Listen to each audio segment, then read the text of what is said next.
भगिनी आणि सर्व माझे बंधू आणि विद्यार्थी मित्र, आता तुमचा जो कार्यक्रम आहे तो अतिशय सुंदर कार्यक्रम आहे, कारण अशा कार्यक्रमाची गरज आहे प्रत्येक ठिकाणी, कारण हा एक संस्काराचा भाग आहे। हे कार्यक्रम प्रत्येक शाळेत व्हावेत अशी आमची पण इच्छा आहे। आमचं पण काम काही कमी होईल, कारण आता तुमच्या कार्यक्रमामध्येच आम्ही थोडंसं बोलतोय। हे जी टीम आहे ही निर्भया पथकाची टीम आहे। याच्यामध्ये आम्ही फलटण शहर, फलटण ग्रामीण, लोणंद, खंडाळा, शिरवळ या 5 पोलीस स्टेशन अंतर्गत जेवढ्या शाळा, कॉलेजेस, जिथं एसटी स्टँड, रेल्वे स्टेशन अशा ठिकाणी जिथं महिलांची गर्दी आहे अशा ठिकाणी महिला आणि मुलींच्या सुरक्षितेच्या साठी हे पथक नेमलेले आहे। आपणा सर्वांना माहीत असेल की भारताची राजधानी दिल्ली या ठिकाणी 2012 साली एक प्रकरण घडलं। सगळ्यांना माहीत असेल, एका मुलीवरती जे अत्याचार झाले आणि त्यातून त्याच्यामध्ये तिचं मयत झाले आणि पूर्ण देश पेटून उठला। कोणी रास्ता रोको, जाळपोळ आंदोलनं सुरू झाली आणि कुठेतरी महिला सुरक्षित नाही, म्हणून ही जी महिलांच्या सुरक्षितेची जबाबदारी हे पोलीस प्रशासनावर येऊन पडली आणि त्यातून ही पथकं स्थापन झाली। निर्भया पथक, काही ठिकाणी दामिनी पथक।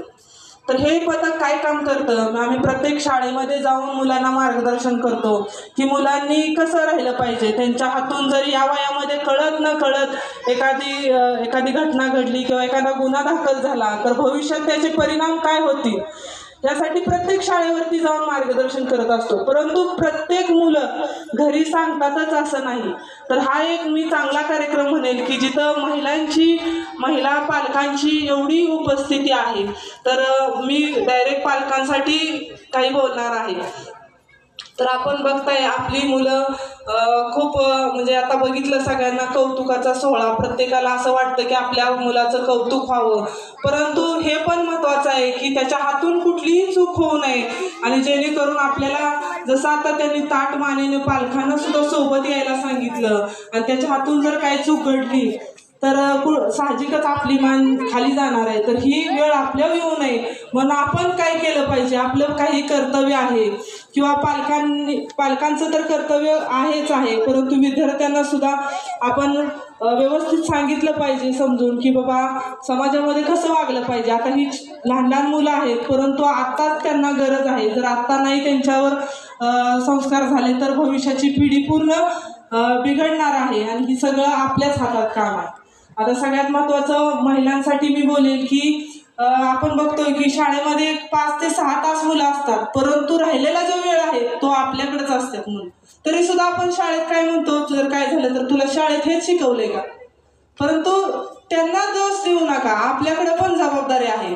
कारण आता आपण बघतोय की बऱ्याच वेळा असं होतंय की मुलांच्याकडून काही चुका घडतात परंतु मुलं घरी सांगत नाहीत। आता ही छोटी मुलं आहेत जाऊ द्या, परंतु इथून पुढं जी मुलं कॉलेजला वगैरे जातात त्यांच्या हातून बऱ्यापैकी चुका घडतात। आता त्यांचं वयच आहे ते काही, आता तुम्ही म्हणता 10वी ते 12वी म्हणजे ही जी 2 वर्ष आहेत ह्या वयामध्ये मुलं कोणाचंच ऐकत नाही आणि पालकांचं तर ते शत्रूच समजतात। म्हणजे पालकांनी किती चांगलं सांगितलं तरी त्यांना वाटतं की हे चुकीचंच सांगतात, परंतु ते त्यांचा दोष नाही, त्यांच्या वयाचा दोष आहे। तर ह्या वयामध्ये तुम्ही त्यांचे मित्र बनून राहा की बाबा एखादी समजा मुलगी आहे कॉलेजला जाते तर तिला विचारा की बाबा तर मोबाईल तुम्ही देता येता जाता बऱ्याचपैकी, आता सगळ्यांना माहीत आहे की ह्या मोबाईलमुळे बरेच मुलं बिघडलेले आहेत आणि त्याला कारणीभूत आपण सुद्धा आहोत। जर हा मोबाईल माझा आहे, मी दिला तरच माझ्या मुलाकडे जाणार आहे, काही तो घेणार आहे का, नाही। आता असं झालंय की लहान मुलगा सुद्धा जेवण करताना मोबाईल दिला तरच जेवतो, नाहीतर जेवत नाही। बऱ्यापैकी महिलांची अवस्था आहे, सगळ्या घराघरात ते परिस्थिती, सगळ्यांना ते मान्य पण असेल, कारण एवढं मोबाईलचं व्यसन वाढले। तर आता तुम्ही ज्यावेळेस मुलांना मोबाईल देता की बाबा येता जाता त्याला काही प्रॉब्लेम असू नये, समजा फलटणला कॉलेजला जाते तर त्या मुलीला येता जाता त्रास होऊ नये, काही अडचण आली तर ती फोन करेल, ह्यासाठी तुम्ही मोबाईल देता। परंतु तुम्ही तिला चौकशी करा की बाबा ही मोबाईलला लॉक का सारखं बदलते, 5-5 मिनिटाला लॉक चेंज करते किंवा मग तिचा मोबाईल सारखा सायलेंट का असतो. समजा आपण एखाद्या मुलाला आपण काहीतरी महिन्याला थोडंफार पैसे देतो काही खर्चाला, परंतु अचानक एखाद्या मुलीकडे काहीतरी चांगला ड्रेस येतो किंवा काहीतरी तिच्या मोबाईलला कुणीतरी रिचार्ज केलेला असतो, तर आपलं काम आहे की हा रिचार्ज कोणी केला, ही वस्तू कुणी दिली तुला, हे आपलं महिलांचं काम आहे की विचारणं भाग आहे की बाबा ह्या मुलीला आलं कुठून हे जर तुम्ही नाही विचारलं तर तिला सुद्धा असं वाटणार की काही नाही, हे चांगलं झालंय, घरनं जरी नाही मिळालं तर मला बाहेर कोणतरी देतंय. आणि ह्याच्यामधून मुली भरकटतात आणि कुठंतरी घरामध्ये जर प्रेम नाही मिळालं तर त्या मुली बाहेर प्रेम शोधण्याचा प्रयत्न करतात. बऱ्यापैकी 10वी 11वी 12वी ह्या मुलींचं वय असं आहे की त्या वयामध्ये जर तुम्ही त्यांना नाही जवळ घेतलं तर 100% त्या बिघडण्याचं काम करतातच. कारण आता बघतोय आम्ही किती जरी प्रबोधन केलं काय केलं तरी जिच्या डोक्यात आहे ती करणारच. आता बऱ्याच वेळा असं होतंय की बघा 10वी 12वीची परीक्षा सुरू आहे, बऱ्याच मुली फक्त वाटच बघतात 12वीची एक्झाम कधी होती. आता सीझनच चालू झाला पळून जाण्याचा, बऱ्याच मुली पळून जातात. कारण आमच्याकडे जे गुन्हे दाखल होतात ते बऱ्यापैकी 12वी नंतर पेपरला गेली, शेवटच्या पेपरानंतर परत आलीच नाही माघारी, असे प्रकार घडतात. तर ह्याचा कुठेतरी आपण पण विचार केला पाहिजे. कारण आपण काय करतो, बऱ्याच आता सरांनी पण सांगितलं की पालकांना वेळ नाही. प्रत्येक घरामध्ये एक आधार आहे, प्रत्येक घरामध्ये एक मूल आहे आणि पालकच स्वतःहून शिक्षकांना म्हणतात तो आमचा ऐकतच नाही. जर तुमचं ऐकत नाही तर कुणाच ऐकणार मग? तर हे कुठंतरी चुकतंय. तुम्ही त्यांना जवळ घ्या, त्यांना समजून सांगा, त्यांचं समुपदेशन करा. बऱ्याच वेळा असं होतंय की मुलं, आता आम्ही फक्त प्रबोधन करतो असं नाही तर आम्ही त्यांच्यावर कारवाया पण करतो. म्हणजे जी मुलं ट्रिपल सीट आहेत किंवा काही मोबाईल टॉकिंग गाड्या वगैरे आणतात, तर आता आपली मुलं किती वयाची आहेत तुम्हाला माहित आहे. 18 वर्ष पूर्ण झाल्याशिवाय त्यांच्याकडे कुठल्याही स्वरूपात वाहन देऊ नका. बरेच मुलं असं सांगतात की आम्हाला एसटीचा प्रॉब्लेम आहे, आम्हाला गाडीच नाही वगैरे. पण पूर्वीपेक्षा तर बरं आहे, पूर्वी तर काहीच नव्हतं. तरी परंतु मुलं असं खोटं सांगून घरामध्ये काहीतरी हट्ट करून गाडी घेतात. आता हट्टाचं प्रमाण एवढं वाढलंय की एकमेकाला मुलं सुद्धा सांगतात, छोटी मुलं सुद्धा, की आपल्याला जर एखादी वस्तू नाही मिळाली तर हट्ट करायचं, रडायचं. 2-3 वेळा रडलं की तिसऱ्यांदा आई बरोबर देते.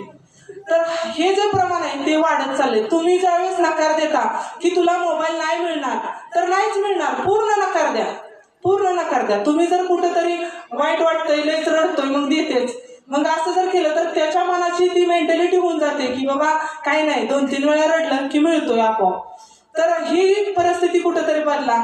आणि जर नाही बदलली तर भविष्यात खूप मोठा धोका त्याच्या लाईफमध्ये येणार आहे.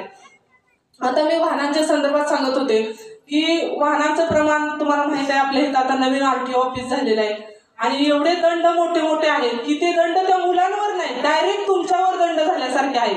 आज तुम्ही मुलाला गाडी देताय, त्याला लायसन नाही तर 5,000 रुपयाचा फाईन आहे. तर 18 वर्षाच्या आतल्या मुलांकडून अपघात झाला तर गुन्हा पालकांवर दाखल होतो आणि त्याला 25,000 रुपयाचा दंड आहे.